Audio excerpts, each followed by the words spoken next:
Hello, my name is Matan Baron.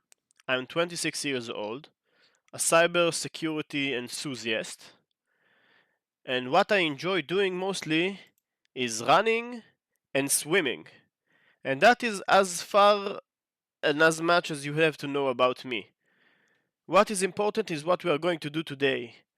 Today, we are going to go and learn about what is a SIEM, or a SIEM as it's called, which is a huge software solution in the cybersecurity field. A huge part of cybersecurity is dealing with SIEMs. And after we discuss what a SIEM is and what it does, we will go and open up a new virtual machine, install QRadar on it, and do a couple things that are required of us to do in the video. So let's start, but by telling us by saying what is a SIEM. If I go over the ChatGPT response, a SIEM, pronounced SIEM, stands for Security Information and Event Management. It's a cybersecurity solution that helps organizations detect, analyze, and respond to security threats in real time. But if I go over my explanation of what a SIEM is, it's this. Essentially, a SIEM is a software solution that is usually installed on dedicated server or virtual machine, and it is responsible for monitoring an entire system or network. It does so by collecting logs from individual stations, organizing them by their type and severity across different tabs and dashboards. The SIEM can even have pre-organized event responses and alerts so that it can react to certain threats on the spot. Now, there are many SIEM solutions on the market, but the one that we are going to deal with today is IBM QRadar. In a lot of job interviews and job posting, I see that companies require candidates to understand Splunk.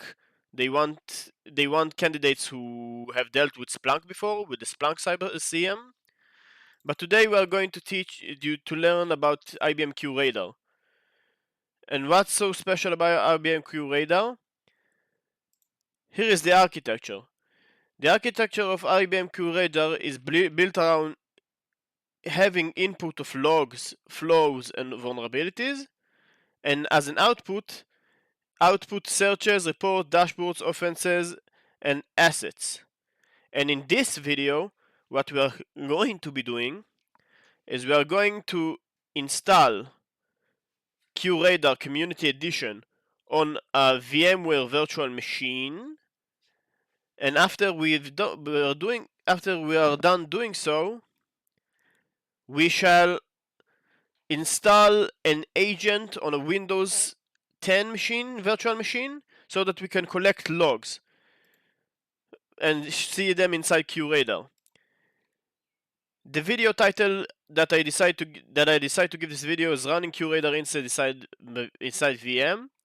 The objective is showing some basic functionality of a CM solution, QRadar in this instance.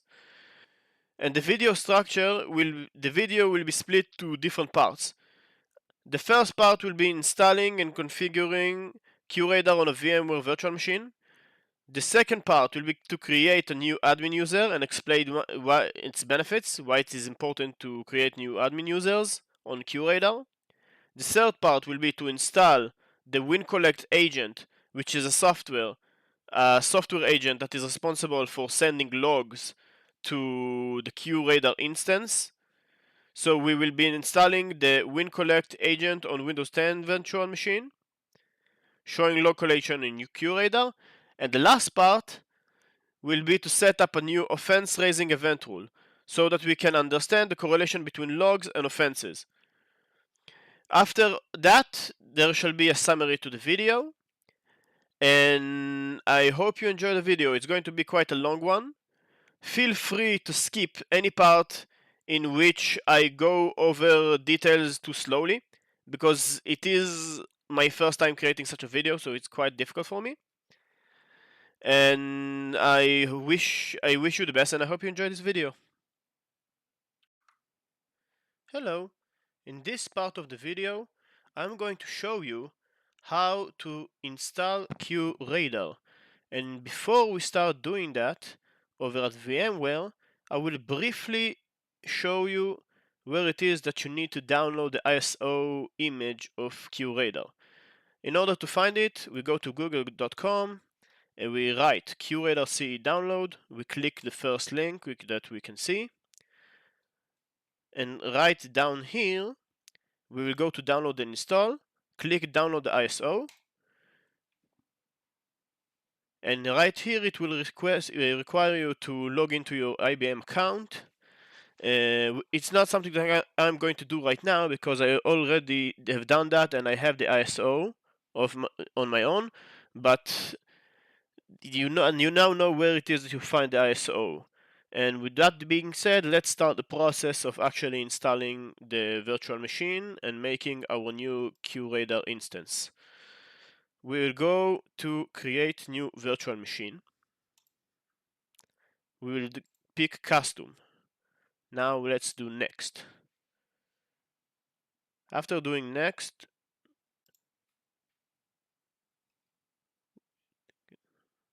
let's do next again.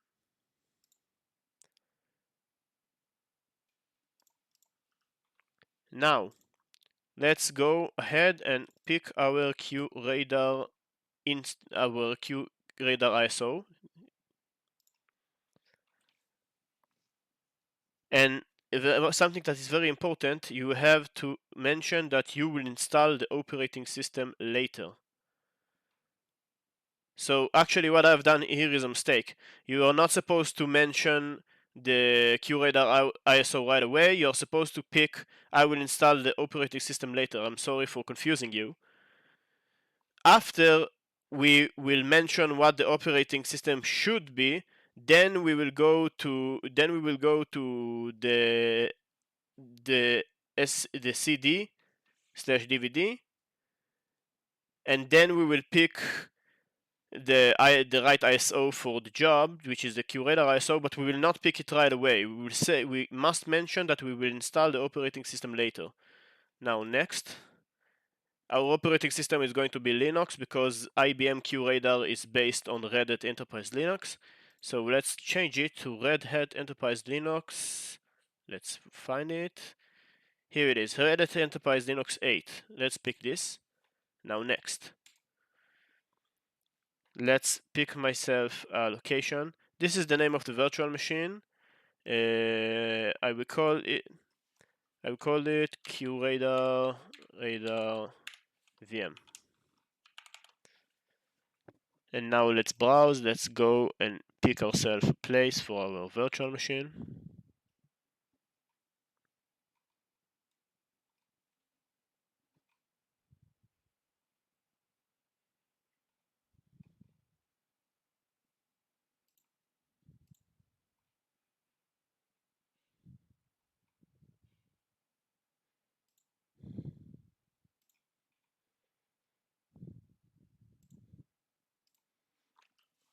Next. Okay, now I'm going to pick 4 cores with 4 processors with 2 cores for each. This should be enough, and this is pretty much a minimum requirement. You have to have a strong enough processor in order to run QRadar because it is a very intensive software.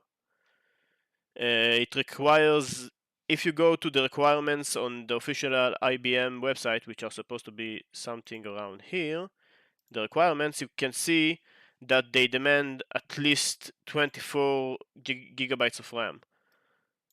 So and 250 gigabytes of storage. So it's a heavy appliance. Let's just say that.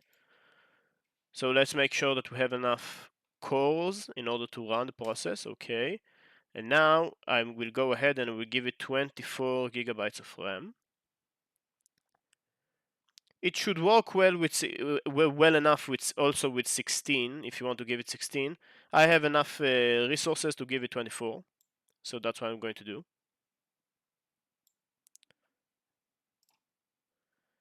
Network is fine, we can leave it at NAT. Actually, leaving it at NAT will mean that we'll later on use ipconfig to figure out what is the default gateway for the network configuration, but this is not, we'll not do it right ahead. This can remain the same. And now, this is an important part. I'm going to change the disk type from NVMe to SATA, because a lot of tutorials mention that if you leave it at NVMe, the install is not going to work correctly. So let's change it to SATA. Next.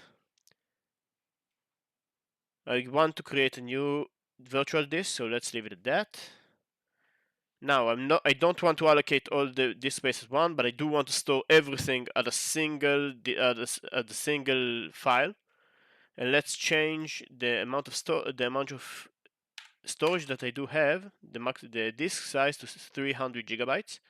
I will not allocate all of the disk at once. Some people say that it is mandatory, but in my case, I managed to run the virtual machine, the QRadar virtual machine, without it. So if you don't have to allocate everything at once, then you probably should not. This is a huge amount of, of data, 300 gigabytes.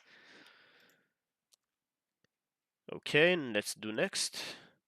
This is a summary of the virtual machine that we are about to create. And let's do finish. Now let's wait. Here we have QRadar VM, and now comes the part that I've mentioned before. Let's go to CD DVD, and now use ISO image file. Now we're going to browse, and now we're going to go to QRadar, and now we're going to give the ISO file. Open, OK. And now let's power on our machine. And something that is very important to mention is that the QRadar installation is one that takes a lot of time. A lot of time. Here, let's go ahead and press enter because we want to install Red Hat Enterprise Linux to 8.1.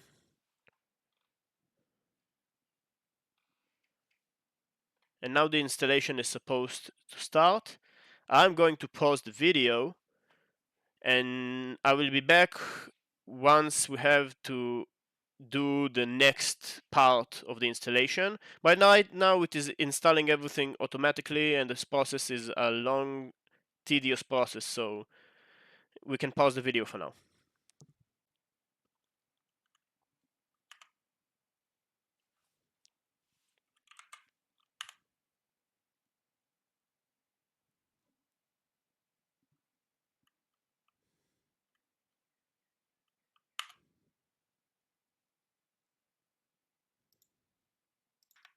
And we are back for a while. Let's pick the factory install of QRadar. Press enter, and now it's going to continue the installation for a while. So let's pause again, and we will be back once this finishes.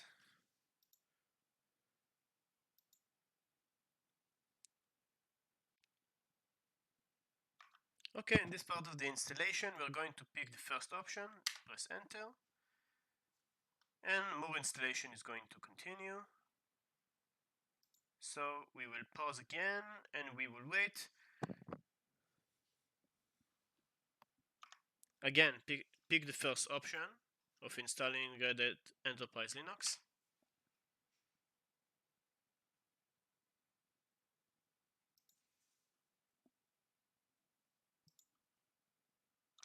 Okay, right now we have to log on to the local host account, and that would be root. So what we do now is we click here, we say we press root, and we press enter. Now it is going to show us the license, and what we have to do is click space until the end, that we see the entirety of the license. Then write yes and press enter. Very well. And now in this part, this is a very important part, so stay with me. What we have to do here is mark. We have to go with the arrow keys, and we want to install the program as a software install. So this is the second option. Move to one arrow down and press space. And now let's tab and go to the next and press enter. After we've done that, we want to leave this as is because we want the all-in-one console. So we'll press next. We want to do it as a normal, not as a recovery. So press next. Every time, in order to go to the next, I press tab. The current date, this is fine. Let's press tab until we hit next and enter. I'm going to go down with the arrow keys until I mark my time as GMT in this case, because I want my time to be GMT. Okay, next. IPv4 Internet Protocol, yes, next. This is the Ethernet adapter that we are going to have. This is okay, next. And now here is the important part. First of all, the hostname. The hostname has to be a FQDN address, excuse me. So let's call our machine qradar.lab.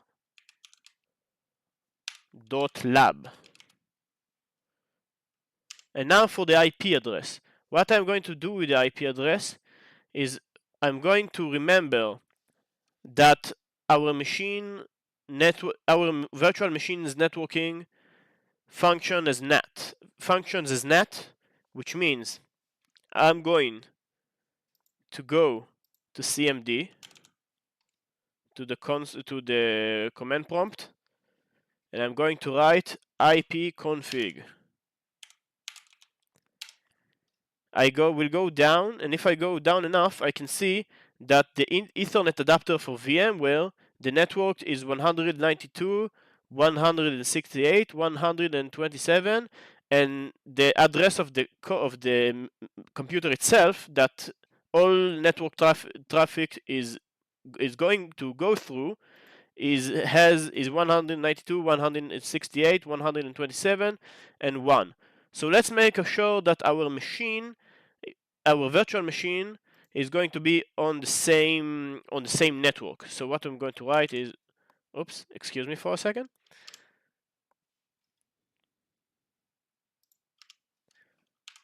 (192, 168, 127, and let's say 70 for the matter.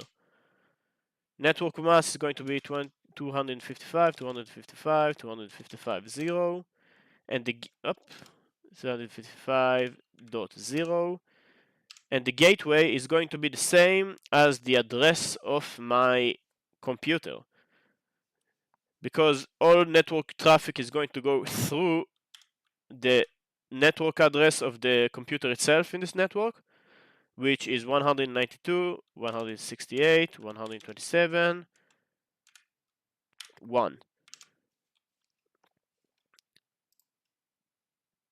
I insist that in your own computer, once you make your own virtual machine, you will go to the command prompt and write ipconfig, press enter, and check out if your configurations are any different, even though I'm pretty sure we're going to have the same configurations. So let's go back. The primary DNS is going to be the same, 192, 168, 127, 1.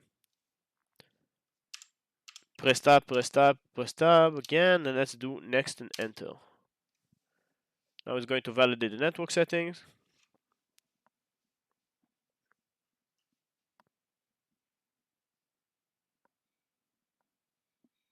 Enter the new admin password.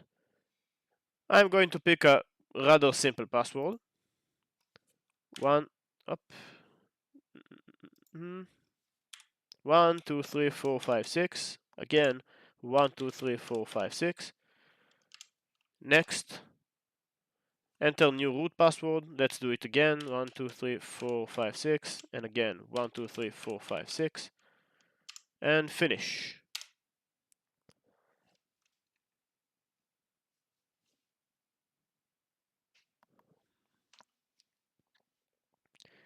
And now it's going to continue the installation for a little while longer, but pretty soon it is going to end and we'll be able to access the QRadar instance through our web browser.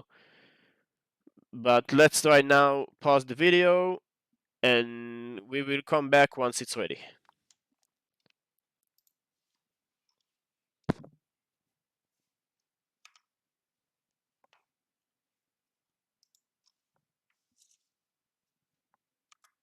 Okay, we finally, after a long while, completed the installation. And I know that because I can see the root localhost, which means that my Red Hat Linux machine is running.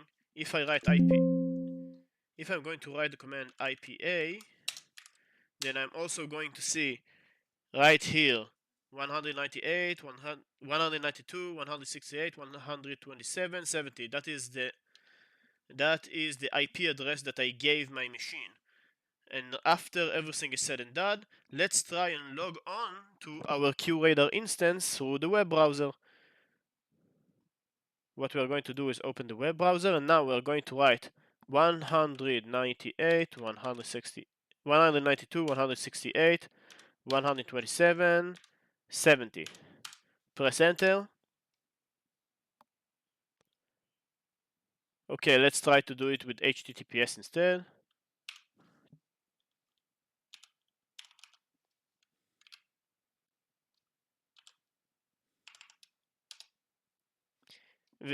And you can see that with HTTPS it's actually working. Let's go to advanced, proceed to the network address, and right here finally we see the login panel of the IBM QRadar, and we can log in. We write admin, we write the password that we supplied, and we click login. Now it will ask me to change the password into a stronger one. I will give a new password.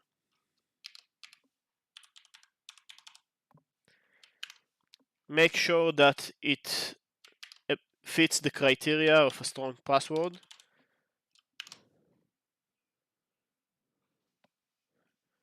Click update. Let's consent to the license agreement. Accept. OK. Allow. And finally, we have logged on to our QRadar instance. And that finishes this section of the video.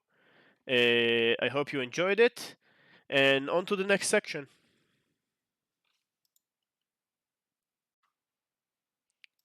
Hello. In this part, I'm going to explain how to create a new user, and not just a new user, but a new admin user in QRadar. In order to do that, we have to go to IBM QRadar and check that we are on the admin panel. And once we see the admin that we are on the admin panel, we have to look at user management and click on users. Now, after a fresh installation of QRadar, the only user that I'm going to have is my admin user with the email root localhost. If I want to have a new account added to QRadar, then I will click the plus and add, and then I will supply all different details. For example, John Doe, for example. And then I can say the email, for instance, will be jdoe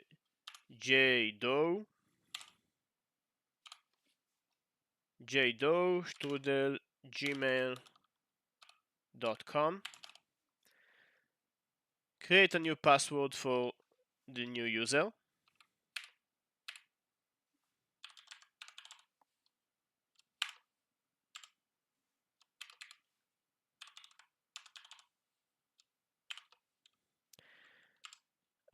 The option of mentioning that the user shall be local only account means that the user will only be able to connect to QRadar on this specific instance, on the specific computer where the QRadar is installed. This is something that I'm not going to check because in a network environment in within offices, I would like any user that is admin to probably be able to connect to the system from any computer that runs an instance of QRadar. So I don't want it to be only local account. Now, I want the new user to be admin. So I'm going to check the admin and then I'm going to do save. And after saving, here is the new, I can check that the new user is created. Now if I want to change the new user, maybe change his permissions, then I can click on edit, and then it will give me, it will open up the same page of user details where I will be able to change all the different all of the different details about the user, maybe change his password, maybe change his permissions. Now, why would I want a user to be an admin in the first place? Why would I create a user that is an administrator? The answer to that is it's not too complicated, but it's not too simple either. When a user that I create is an administrator, he has permissions that a regular user does not have, especially when it comes to changing the configurations of QRadar and changing the permissions of other users that use QRadar, the system of QRadar. If, for example, I will go on and to ChatGPT and I will ask what can a QRadar admin user do that a regular user cannot, then I will get here a pretty long list of things that only an admin can that I might want a user in my company to do, and this is a good reason of why I should give him admin privileges. For example, system configuration and management, user and role management, security access control, deployment license management, advanced rule workflows, and troubling diagnostics. These are all examples. Let's, for example, take the user role and management.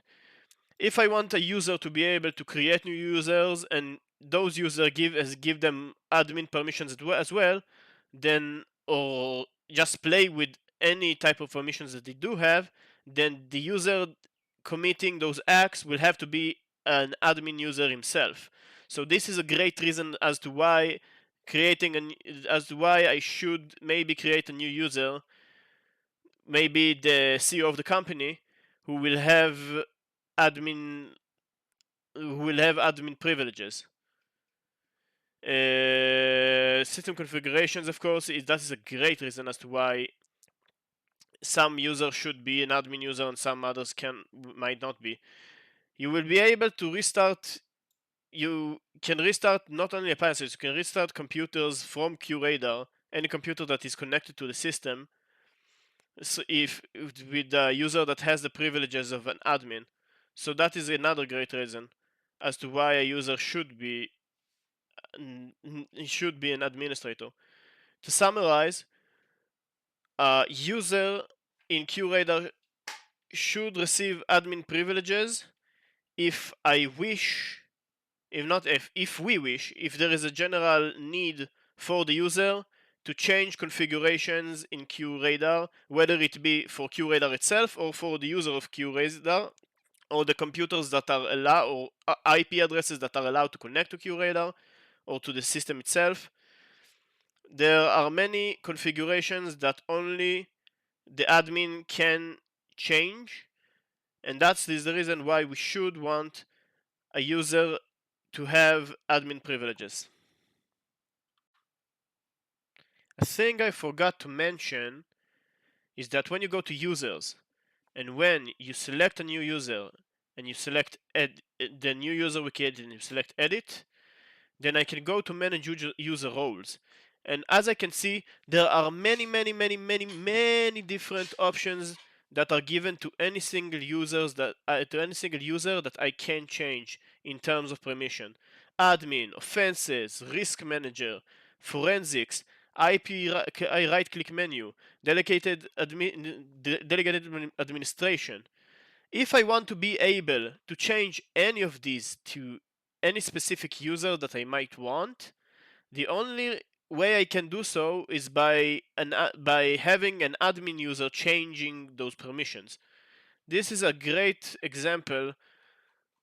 Here, for example, I can change the permission of this specific user, because right now I'm logged onto the root user, which is an admin by default. I can go to all users. I can go to all, and once I'm in all, I can give him admin permissions. But once I have admin permissions, I can no longer remove those permissions, or I can remove these admin permissions, and then I can remove every single one of these permissions if I so choose, which is not something that I'm going to do. But it just shows you that the power of an admin user is to change what can be done with the system and what other users can do with that system. Last thing, truly, before we move on to the next part, is that after a user is created, you have to make sure you click on deploy changes so that the user will be the creation of the user will be finalized, and QRadar will be able to recognize the new user and his permissions. So I click there, deploy changes, and now we're just waiting until the changes are deployed. Hello, in this part, I'm going to tell you, or rather show you, how to send logs from Windows 10 to our QRadar instance. And the way that you do that is by installing software upon the Windows 10 virtual machine that is called WinCollect. I will not show the process of how to install WinCollect itself, other than the fact that you have to go to Google and write QRadar WinCollect download and click the first link. It's very similar to how you install QRadar itself, and it weighs way less. So that is good. Now what we're going to do right now is that we are going to go over our Windows 10 virtual machine. Here you can actually see that I have the WinCollect MSI already installed. Now the problem with the Windows MSI with the Windows MSI with the WinCollect MSI is that you have to use the administrator user on Windows, and in order to do that, you have to do a couple steps. There are a couple of steps that you have to be doing in CMD before you can actually run the MSI file as an administrator. What you have to do is go to command prompt, run the command prompt as an administrator, like this. And now I'm going to run two commands. The first command that I'm going to run is going to be this. I'm going to give my administrator user a password.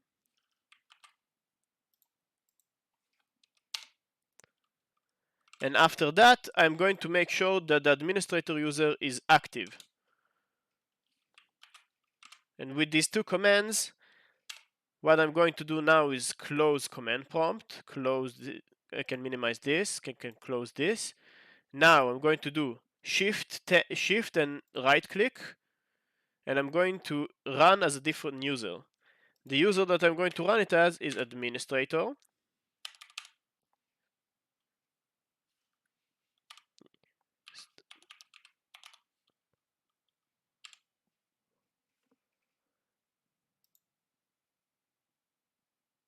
Administrator.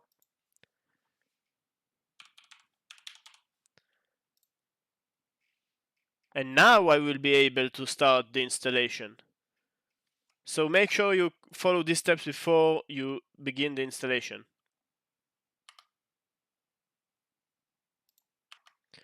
Okay, now we're starting the installation. Let's click next. I do accept the license agreement, next. I want to use the default account on this computer, on this virtual machine, so next. I want the account to be part of the administrators group. I don't have any problem with that, so let's do next. And let's do the quick installation. Now, right here you have to supply either the FQDN address that we gave the QRadar instance, or give the QRadar instance's IP address. And I'm going to give the IP address, which is 192.168.127.70. And let's do install.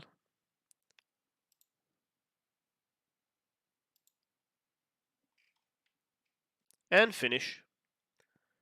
Okay. After that, I know that the installation is completed successfully because I can go right here to the search bar over the Windows 10, over the Windows 10 virtual machine, and I can write win collect. And here we have the win collect console. When I open up the win collect, it will open up a web console, and inside the web console, I can open up the agent settings.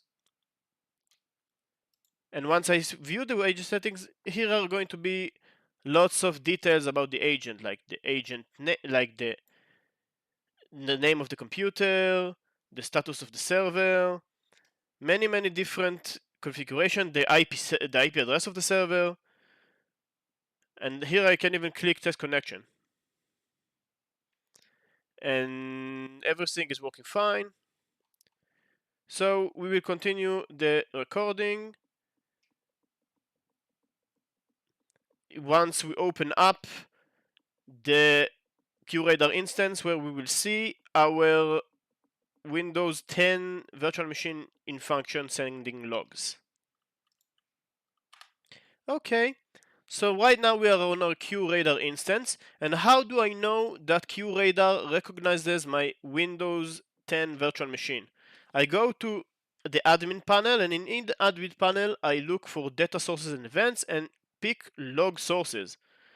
Once I have log sources, I click that log sources, and I can see right here down the list is my Windows OS server desktop, and here is the name of the desktop that the logs are collected from, which is great. That means that our registering of the Windows virtual machine has worked, and QRadar can recognize it as a source of logs. What I'm going to do right now, I'm going to edit. What I'm going to is simply delete the entirety of the name. I just want the full name of the computer to be recognized as the source of the logs, nothing before that, and then I'm going to do save. And I'm going to close this, and I am going to close that. I'm going to deploy changes. Click to continue. And after that, I'm going to go into my log activity and wait for a couple seconds until I finally see some logs that come from my Windows 10 machine. So I will pause the video and we'll continue right when we see some of these logs. Okay, so right now, in order to see the logs coming from our Windows machine, we go to log activity, to the log activity tab, and then we will click add filter. After we click add filter, we will go to logs, we will choose log sources, operator equals, and now we can see the name of our computer. Let's say pick add filter, and now we are going to be able to see all the different logs that were already sent from the computer, from the virtual machine, from the Windows virtual machine to my QRadar instance. And now I can see there is a system warning event, there is a successful logon of administrative with administrative or special privileges, because if you remember correctly, once I installed WinCollect, I installed it where I chose the option of adding the machine, giving it admin permissions, and another log that tells me that the account is successfully logged on. In this part of the video, I'm going to show you how to create a new offense based on an existing already existing rule that creates events in QRadar. And before I begin this part, I have to apologize in advance. What I'm going to do is rather difficult for a beginner to do, and I will probably have to use a guide right next to me as I'm doing each step so that I remember how to pull it off correctly.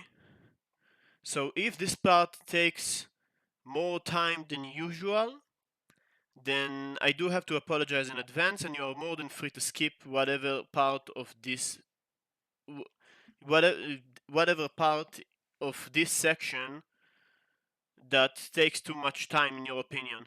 It is just that it's going to take me time, but I will manage to pull it off. I have no doubt about it. Let's start, for example, by picking an event that I think would make a good example as an event deserving of an offense. And what better event could there be other than than a failure of a user to log into the system? So I opened up in this window. You can see I opened up all of the different logs for the Windows machine on which I installed the WinCollect agent, and I can see that I managed that in advance I did some failed login attempts so that I can see them here in the log activity on QRadar. So what I'm going to do right now, I'm going to double click the one of the failure audits of one of the failed logon events, which I have open right here, and I'm going to go down and I'm going to look for the QID name. I'm going to use the QID name later on to create a new offense. In the creation of a new offense, I will create a new offense of a failed login attempt based on the QID of the failed login event. Right here, I went to the offenses tab on QRadar on a QRadar instance, and I'm going to pick rules. And I can see that I have many different rules. One of the rules is going to be the login failure rule that I have, but I want to create a new rule. So I'm going to go to actions, new event rule, because this rule is based on an event. Going to do next. We're going to pick events and next. Now it's asking me what kind of test I wish to perform on the incoming event. I'm going to go to the search bar and I'm going to write QID, and I'm going to select when the event QID is one of the following QIDs. Let's select that, and now after I have selected that, I have to go down here and look for the end when event QID is one of the following QIDs. Let's click on that, and now I will go back. Copy my previous QID, and now let's paste that in here. Go to do search, double click this, press add, go down, and now let's do submit. Very well. And now you can see after the submission that the QID, there is going to be the offense is going to take place after the event that will take place, which is the one that we picked by the QID. By failure audit, an account failed to log on. I will quickly give it a name. I will call it failure to log in to account, for example.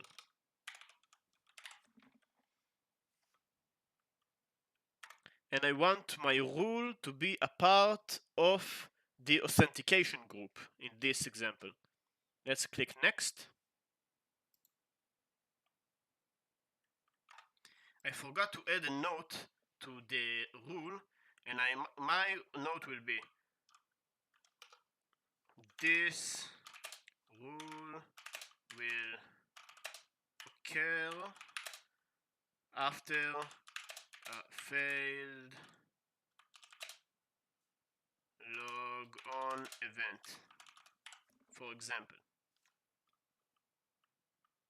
And let's click next again. Now, in the next page, I'm going to click here and show the detected event is a part of an offense. And I want the index offense to be based on the username, because of course I want to know what is the username of the user that failed to log in. Now, in the rule response section, I'm going to mark the dispatch new event because I want a new event to be created. Event name, I will call it failed logon attempt. And the event description, I will say, for example, a user failed to log in to the system. Now, let's change the high level category to authentication, and the low level category, let's check for failure to log in. Let's see.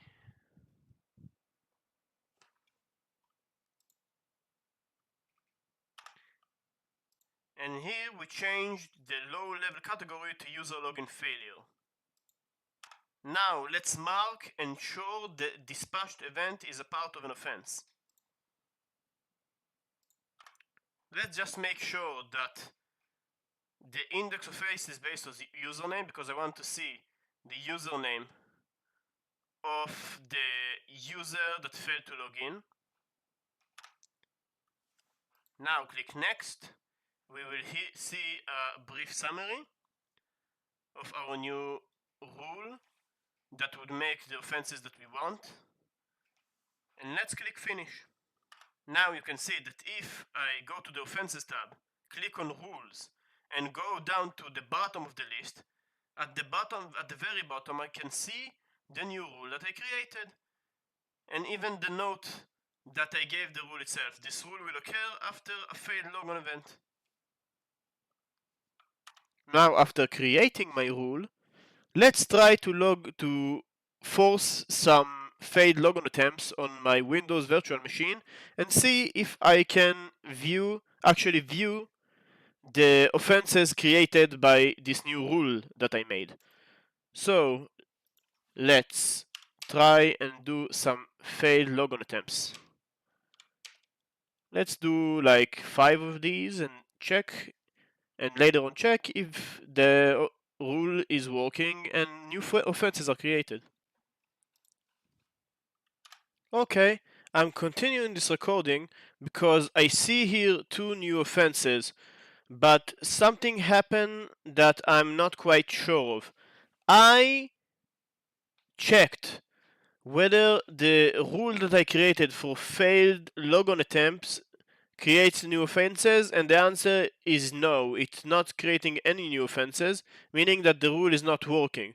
Maybe it works for an increased amount of logon attempts, maybe 10, but I saw no new offenses created by the rule that I made, so I instead made a new rule that will create an offense whenever there was a successful logon attempt, and I see that this new rule is actually working.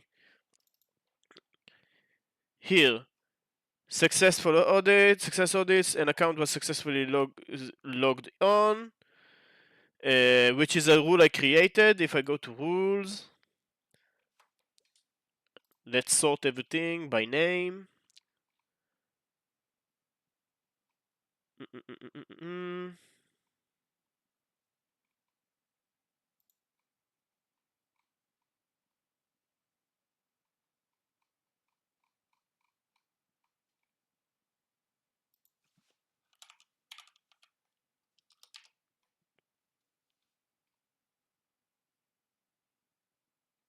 Here, this is the new rule that I created. I call it login success.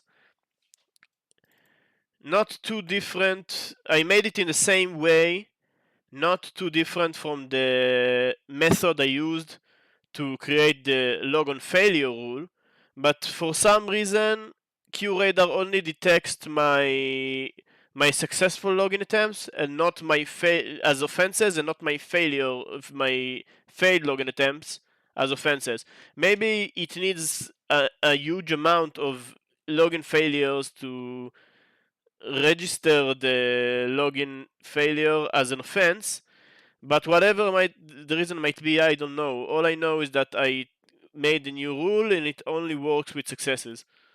So this the objective of what I was doing all along is to show the process of creating a new rule and having that rule generate new offenses in QRadar. So in that sense, I succeeded. If you have an answer, you could supply me with an answer as to why the attempt to create offenses out of login failures did not work, then I would really like to hear, because I have no idea why it fails to create offenses off of failed login attempts.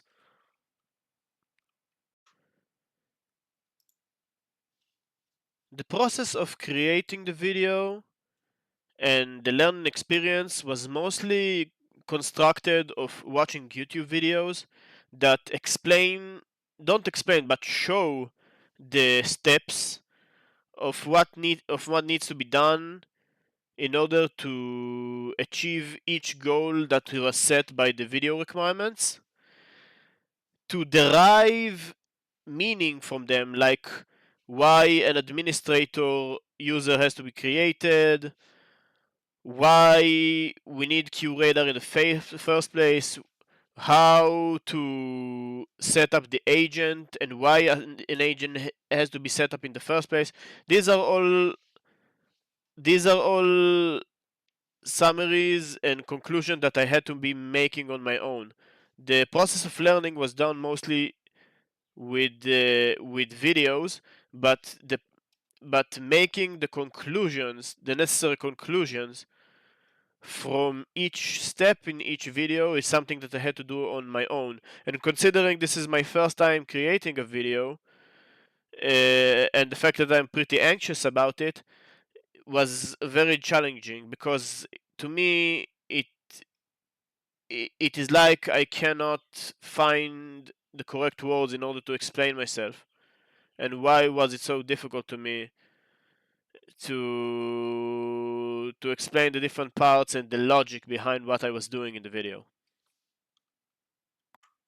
In essence, this video is essentially a collection of information that I understood from videos that I watched on the internet,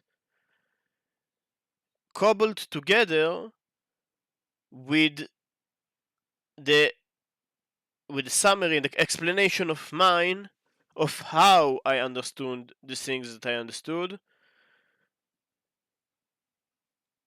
So in many ways it's my own version. It's my own version to already existing information that explains how to achieve each goal set by the video requirements. To summarize the video, we did a couple things that showcase the functionality, at least the basic functionality of QRadar and of a SIM system by itself, by installing QRadar on a virtual machine, collecting logs from a Windows virtual machine by installing an agent with the WinCollect software, creating a new admin user, and creating a new rule that generates offenses over QRadar. If I have to mention parts and challenges that were challenging to me in the production of the video, is especially the explaining how every action that I did has any relevance to the field of cybersecurity and why is it important. I feel like this part has been difficult for me, especially because this is the first time that I'm creating a video, so I am a little anxious, and it is hard for me to come up with sentences that would describe the importance of what I'm doing in terms of why certain actions that we did in the video are relevant and how are they relevant to, or how they are relevant to the cybersecurity field.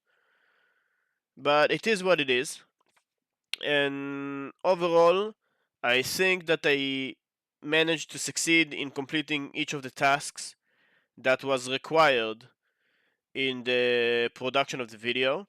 By in I completed each one of the list of tasks, and I do hope that the video is comprehensible enough, that it is comprehensible, that you can understand each step of the way